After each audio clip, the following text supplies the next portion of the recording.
Look across the St. Louis skyline here in Missouri's 2nd District. Every family living in these neighborhoods shares a single high-stakes priority: keeping their children safe. When families face crisis, local courts take over. Judges have the authority to decide where a child sleeps, who is allowed to see them, and whether they are protected from physical harm. But here in Missouri, these life-altering decisions regarding the custody and safety of children happen entirely behind closed doors. Without public observation, systemic failures can go uncorrected. When a court operates in the dark, vulnerable families are often left with no way to hold the system accountable for its mistakes. That lack of transparency creates the space for actual corruption.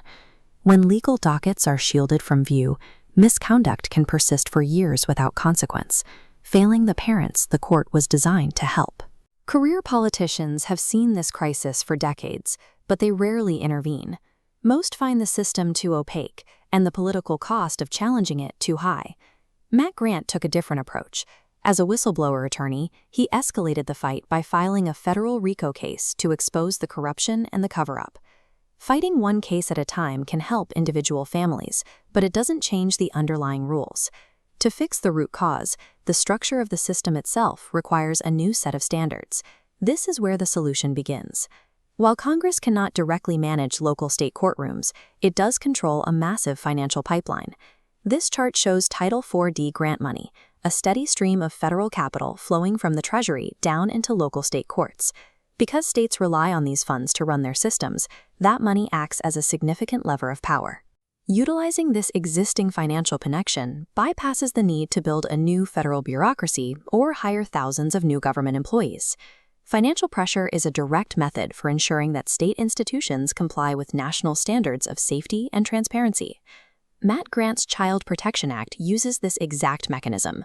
CHILD stands for Corruption Hiding Inside Legal Dockets.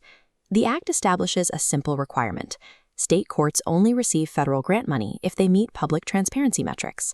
If a court continues to hide its dockets, that funding line severs. It forces a choice between transparency or a total loss of federal support. The policy is built on the idea that misconduct cannot survive when forced into the light of public scrutiny. By tying the budget to the behavior of the court, the Child Act creates a direct, ongoing incentive for judges to follow the law. Passing this law requires a representative who understands how to navigate the legislative arena and who is willing to challenge the status quo. Under this policy, the system is no longer a black box. Legal dockets become visible, and the officials making these decisions are finally accountable to the citizens. This shifts the balance of power, ensuring the federal government is no longer funding secrecy, but is instead standing in the corner of vulnerable parents. Protecting children requires us to remove the shadows where exploitation has historically hidden. Career politicians have looked away from this crisis for years. Matt Grant is a whistleblower who is already in the fight, taking action in federal court. The primary election is August 4th. In a race like this, every vote determines whether this reform moves forward. Visit mattgrantforcongress.org to volunteer, knock on doors, or chip into the campaign. It's time to put Missouri's children first. On August 4th, vote Matt Grant for Congress. Paid for by the Matt Grant for Congress Committee. Conservative, proven, ready to lead.